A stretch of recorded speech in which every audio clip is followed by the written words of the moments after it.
नमस्कार, मी निरंजन. ईजी न्यूजमध्ये आपल्या सर्वांचं मनपूर्वक स्वागत. लोकसभेमध्ये अधिवेशन सुरू झाल्यापासून जवळजवळ रोज लोकसभा, राज्यसभा जे गोंधळ होत आहेत, तहकूब होते आहेत.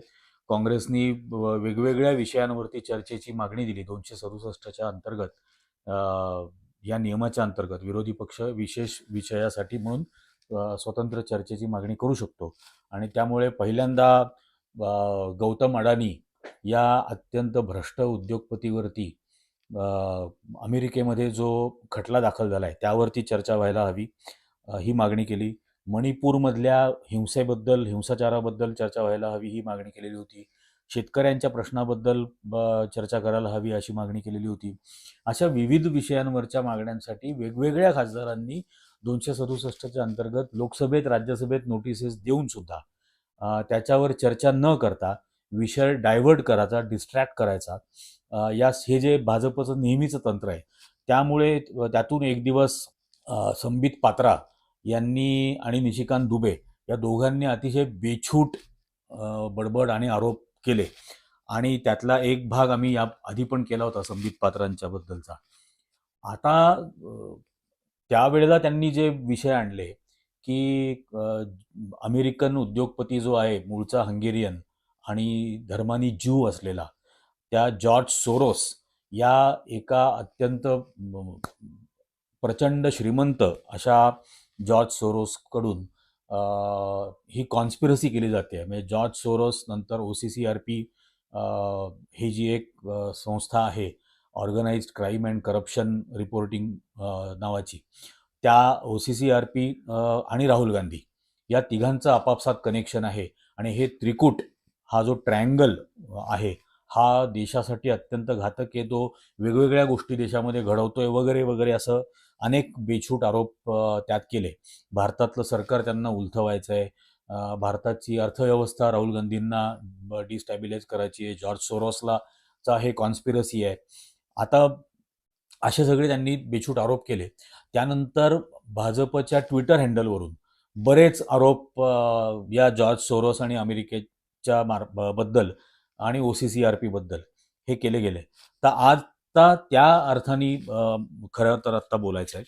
पहिली गोष्ट तर अशी आहे की हा जो कोण जॉर्ज सोरोस बद्दल बोललं जात आहे, तर जॉर्ज सोरोस मुळात कोण आहे हे पहिल्यांदा बघायला हवं.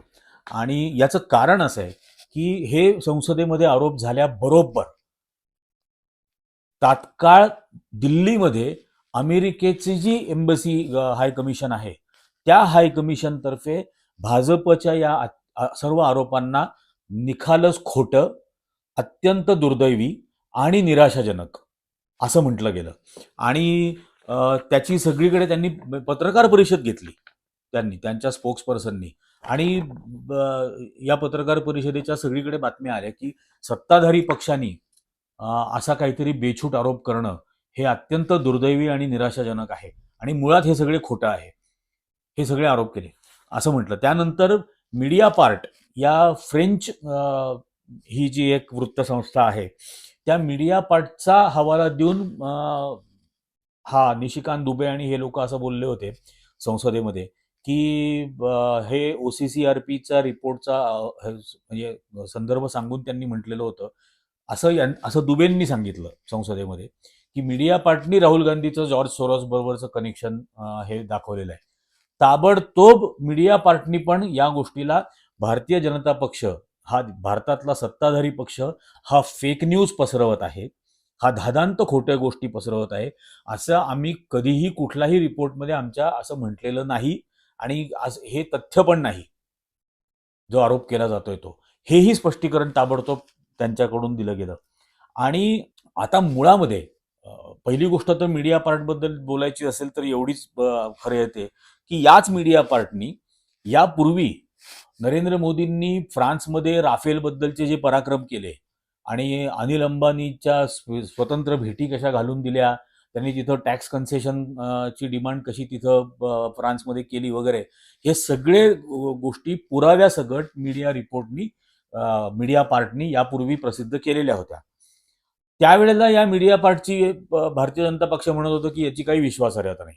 आणि आता त्या मीडिया पार्टचंच नाव घेऊन खोटा आरोप करायचा या भाजप आणि निशिकांत दुबे आणि तो संबित पात्रातर्फे. तर याचा मीडिया पार्टनी पण धिक्कार केला. आणि पण ही गोष्ट लक्षात ठेवणं गरजेचं आहे की याच मीडिया पार्टनी राफेलचा भ्रष्टाचार सुद्धा बाहेर काढला होता फ्रान्समधला. त्याच्यानंतर आता हा जो जॉर्ज सोरोस नावाने सगळं चाललेलं आहे, तर मुळात हा हंगेरीमध्ये जन्माला आलेला, आता अमेरिकेमध्ये असलेला जो उद्योगपती आहे, हा मुळात ज्यू आहे. आणि हिटलरच्या काळामध्ये तो ज्यू असून सुद्धा त्या कॉन्सन्ट्रेशन कॅम्पमध्ये सर्व्हाइव्ह झाला. 47 साली तो इंग्लंडला आला. इंग्लंडला आल्यानंतर त्यांनी इंग्लंडमध्ये सर्व त्याचं शिक्षण पूर्ण केलं. लंडन स्कूल ऑफ इकॉनॉमिक्स सारख्या अत्यंत नामांकित शिक्षण संस्थेत त्यांनी शिक्षण घेतलं. त्यानंतर त्यांनी त्याचा व्यवसाय सुरू केला. हेज फंड, काही बँकांमध्ये काम केलं. त्यानंतर स्वतःचे हेज फंड सुरू केले. त्या हेज फंड्समधून त्यांनी जी संपत्ती मिळवली, ही प्रचंड संपत्ती त्यांनी कमवली. आणि अगदी नुसतं विकिपीडियावरती जरी आपण बघितलं, तर जॉर्ज सोरोसनी आत्तापर्यंत दिलेली डोनेशन्स, त्यांनी दिलेल्या देणग्या, या $32 बिलियन आहेत. तर असा हा फिलॅन्थ्रॉपिस्ट ज्याला आपल्याकडे म्हटलं जातं, जे भारतामध्ये पण अनेक पारसी फिलॅन्थ्रॉपिस्ट होऊन गेले. तर असा हा फिलॅन्थ्रॉपिस्ट जो दानशूर माणूस आहे. या जॉर्ज सोरोसच्या बाबतीमध्ये हे आरोप केले गेले की जॉर्ज सोरोस एक कॉन्स्पिरसी करतोय, मोदींचं सरकार उलथवून लावण्याची, भारताची अर्थव्यवस्था ढासळवून टाकण्याची, वगैरे वगैरे, हे आरोप भाजपने केले. आता हा जॉर्ज सोरोस भारतामध्ये पहिल्यांदा कधी आला? तर जॉर्ज सोरोस भारतामध्ये सर्वात पहिल्यांदा आला 1999 साली, ज्या वेळेला अटल बिहारी वाजपेयी पंतप्रधान होते. त्यानंतर हे नॉन बायोलॉजिकल पंतप्रधान ज्या वेळेला 2014 साली पहिल्यांदा हा नॉन बायोलॉजिकल जेव्हा पंतप्रधान झाला, त्यावेळेला त्यांनी भारतामध्ये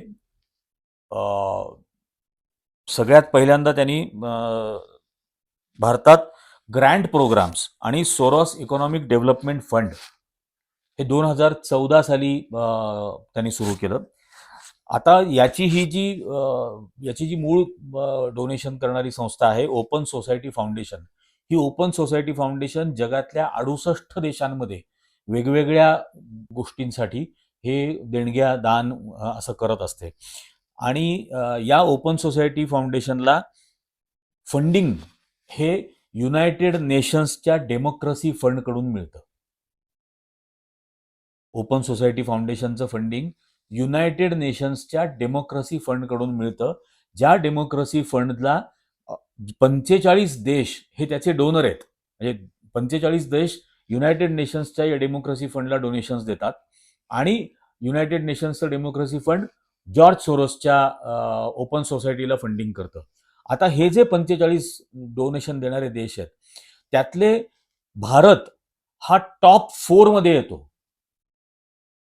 म्हणजे जगातला चौथा सर्वात मोठं डोनेशन देणारा भारत आहे. नरेंद्र मोदी या नॉन बायोलॉजिकल पंतप्रधानांनी या जॉर्ज सोरोसला फंडिंग करणाऱ्या डेमोक्रेसी फंडला $9 लाख इतकं डोनेशन दिलं. $9 लाख. आता गुणिले 84-85 काय करायचं ते तुम्ही करा. किती कोटी रुपये नरेंद्र मोदींच्या सरकारने जॉर्ज सोरोसच्या फंडिंगसाठी म्हणून या डेमोक्रेसी फंडला दिले. आता 2014 साली हा ज्या वेळेला आला भारतामध्ये, यांनी त्याचे ग्रांट प्रोग्राम्स वगैरे सुरू केले. तर त्यांनी पहिल्यांदा ॲस्पेन आणि आणखीन एक, अशा 2 संस्थांना त्यांनी फंडिंग सुरू केलं. आणि जवळजवळ $90 मिलियन डोनेशन त्यांनी या 2 जणांना दिलं, जे त्याच्यानंतर त्यांनी अनेक वेगवेगळ्या संस्थांना द्यायला सुरुवात केली. विद्यार्थ्यांना सोशल फंड हा होता, त्यामुळे विद्यार्थ्यांना स्कॉलरशिप्स या फंडिंगमधून वगैरे असं त्यांनी या फंडमधून सुरू केलं. आता विषय असा येतो की भारतीय जनता पक्षाच्या नेत्यांची अनेक कार्टी ही परदेशामध्ये शिक्षण घेत आहेत. म्हणजे रविशंकर प्रसादांची मुलगी अमेरिकेमध्ये आहे. ते तरुण विजय, जे भाजपचे राज्यसभेला पण होते आणि संघाचे मूळ आहेत, त्यांची मुलगी अमेरिकेमध्ये शिक्षण घेते. ती नुपूर शर्मा ही भाजपची जी प्रवक्ता होती आणि प्रॉफेट महम्मदबद्दल तिने अत्यंत आक्षेपार्ह विधानं केली, तिची धाकटी बहीण कोलंबिया युनिव्हर्सिटीमध्ये शिक्षण घेते. त्याच्यानंतर एस जयशंकर हे जे आपले परराष्ट्र मंत्री आहेत, या जयशंकर यांचं आणि त्या ॲस्पेन फंडचं काय संबंध आहे हे समजायला हवं. ॲस्पेन फंडचा आणि जॉर्ज सोरोसचा काय संबंध आहे हे सांगायला हवं. आत्ता नरेंद्र मोदींच्या सल्लागार असलेली, नरेंद्र मोदी या नॉन बायोलॉजिकल पंतप्रधानाची सल्लागार असलेली डॉक्टर शमिका रवी, जी तामिळनाडूच्या राज्यपालांची मुलगी आहे, ते राज्यपालही भाजपचे आहेत, ही त्यांची आत्ता सल्लागार म्हणून आहे, ही सुद्धा जॉर्ज सोरोसच्या संस्थेकडून ग्रँट घेतलेली आहे, हिनी सुद्धा. तर त्याचं काय करायचं मग? एस जयशंकर, ते तामिळनाडूचे राज्यपाल, ही कोण पोरगी आहे शमिका रवी, यांचे राजीनामे घेणार का? या शमिका रवीनी इतर नामांकित अर्थतज्ञांच्या लेखांमधून पॅराग्राफच्या पॅराग्राफ कॉपी पेस्ट करून स्वतःचे म्हणून छापलेले आहेत, ज्याला प्लेजरिझम म्हटलं जातं. आणि ही नॉन बायोलॉजिकलची सल्लागार अशी. आणि हे नरेंद्र मोदींचं जवळचं असलेलं जॉर्ज सोरोसचं कनेक्शन. त्याच्यानंतर त्यांनी आणखीन दोन संस्थांना ॲक्च्युली फंडिंग केलं. $300 मिलियन कॅपिटल ग्रोथ, ज्यात कॅपिटल फ्लोट नावाची एका कंपनीला, फंडिंग एजन्सीला त्यांनी फंडिंग केलं, जिचं नाव आता ॲक्सिओ असं आहे. आणि ही जी कॅपिटल फ्लोट नावाची कंपनी आहे, या कॅपिटल फ्लोटला हे $300 मिलियन फंडिंग आलं, जिचे संस्थापक कोण आहेत? गौरव हिंदुजा आणि शशांक ऋष्यशृंगा, हे दोन जण याचे प्रमोटर्स आहेत. आता 2017 साली हे जे शशांक ऋष्यशृंगा आहेत, यांचं लग्न झालं प्रिया शहा नावाच्या मुलीबरोबर. या शशांक ऋष्यशृंगांचे आणि गौरव हिंदुजाच्या कंपनीच्या सहभागानी प्लॅनिंग कमिशनच्या ऐवजी जे नेमलं, त्याच्या वेगवेगळ्या कार्यक्रमांमध्ये नरेंद्र मोदी या दोघांबरोबर हजर राहिलेले आहेत, यांच्या कार्यक्रमांना. या शशांक ऋष्यशृंगानी या प्रिया शहा नावाच्या मुलीबरोबर लग्न केलं, जी राजेश शहा यांची मुलगी आहे. आता राजेश शहा, मुकुंद हा जो मोठा इंडस्ट्रीयल ग्रुप आहे, या मुकुंद ग्रुपचे ते चेअरमन आहेत, डायरेक्टर आहेत. ते वीरेन शहा यांचे ते चिरंजीव आहेत. वीरेन शहा कोण होते? तर वीरेन शहा भारतीय जनता पक्षाचे खजिनदार होते. त्याच्यानंतर भारतीय जनता पक्षाचे बंगालमधले राज्यपाल होते. त्या वीरेन शहांचा 2013 साली मृत्यू झाला.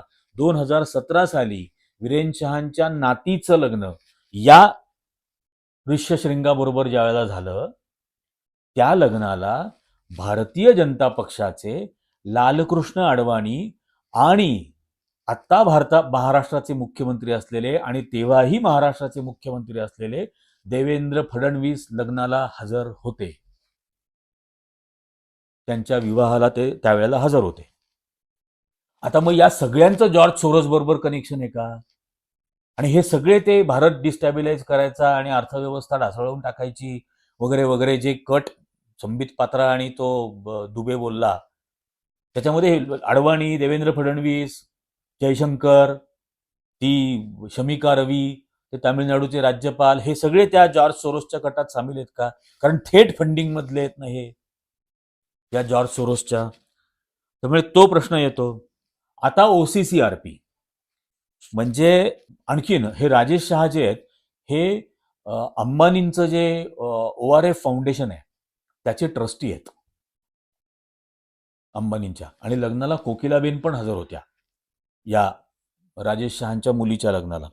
आता हे जे organised crime and corruption reporting project नावाचं एक ग्लोबल नेटवर्क आहे, ज्या ग्लोबल नेटवर्क जगभरामध्ये वेगवेगळे गुन्हे आणि भ्रष्टाचार याचं इन्व्हेस्टिगेशन करत असतं, ज्यांची जगातल्या 6 खंडांमध्ये त्यांचा स्टाफ कामाला आहे आणि हे 2006 पासून काम करतात. तर पहिल्यांदा OCCRPनी एक त्यांचा इन्व्हेस्टिगेशन रिपोर्ट आणला होता नरेंद्र मोदीचं सरकार हे पेगॅससचा वापर करून भारतामधले विरोधी पक्षाचे नेते, सर्वोच्च न्यायालयाचे न्यायाधीश, त्याच्यानंतर पत्रकार, सामाजिक कार्यकर्ते यांचं फोन हॅकिंग करत आहेत. हा पहिला आरोप होता, ज्याचं आज तागायत उत्तर या नॉन बायोलॉजिकल पंतप्रधानांनी किंवा त्याच्या तडीपार गृहमंत्र्यांनी दिलेलं नाही या गोष्टीचं.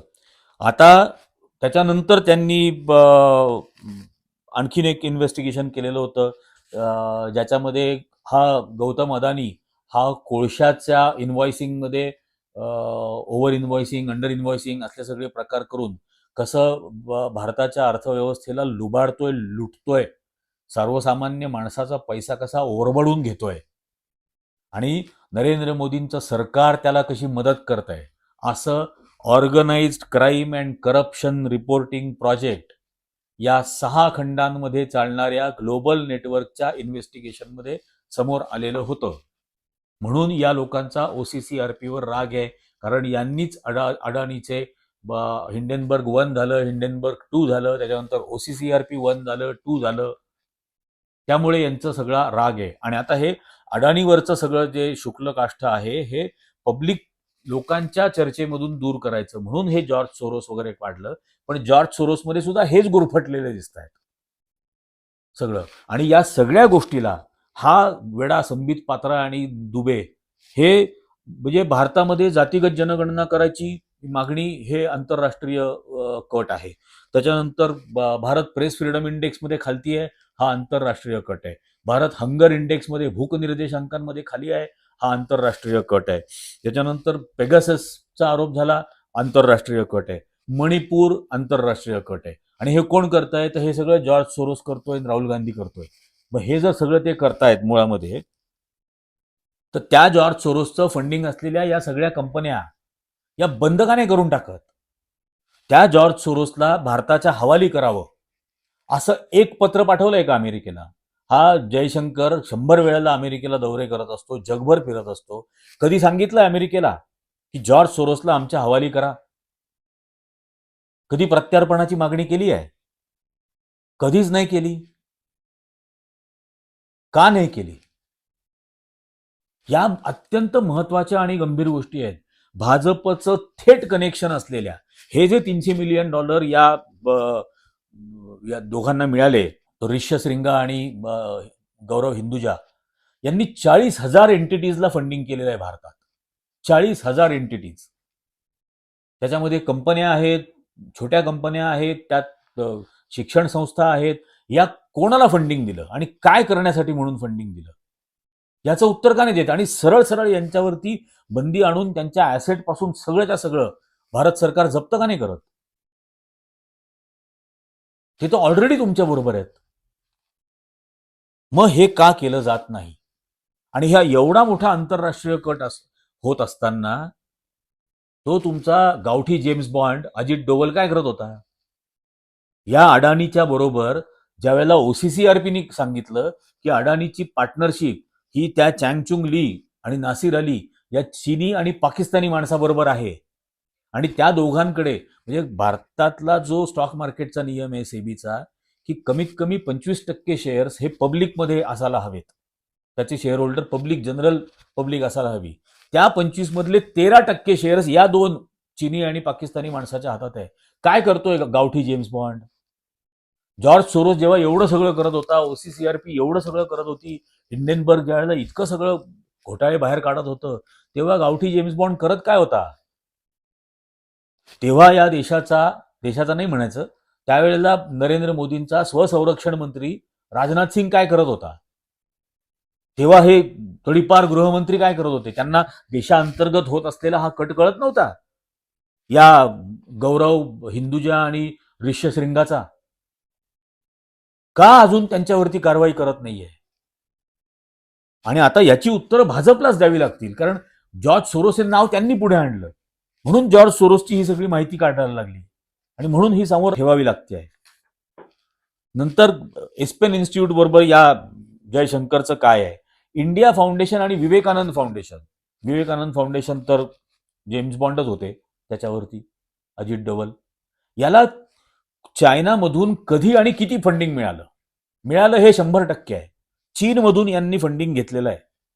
भारतीय जनता पक्षाच्या नेत्यांची जेवढी कार्टी बाहेर शिकतात त्यांना फंडिंग कोणी केलेलं आहे, स्कॉलरशिप त्यांना कोणी दिलेले आहेत, त्यांचं आणि या जॉर्ज सोरोसचं काय कनेक्शन आहे, जर्मन मार्शल फंड याच्याशी त्यांचा काय संबंध आहेत, आणि ही उत्तरं देणार की नाही सरकार? सत्तेला, व्यवस्थेला प्रश्न विचारणं हेच जर्नलिझमचं काम आहे, आणि ते आता करायला लागतंय. कारण की सतत प्रत्येक गोष्ट लपवण्याचे कसोशीने प्रयत्न होत आहेत. अमेरिकन सरकारचं युनायटेड स्टेट्स जस्टिस डिपार्टमेंट त्यांनी हे आरोपपत्र दाखल केलेले आहे या गौतम अदानीच्या विरोधात, आणि 23 ज्युरींच्या निर्णयाने या गौतम अदानी आणि इतर 7 जणांचं अटक वॉरंट निघालेलं आहे. आणि त्याला वाचवण्यासाठी का या गौतम अदानीमध्ये प्राण अडकलाय अख्ख्या भारतीय जनता पक्षाचा? गौतम अदानीवरती आरोप होत आहेत, गौतम अदानीवरती केस दाखल झालेली आहे, त्याचं अरेस्ट वॉरंट निघालंय.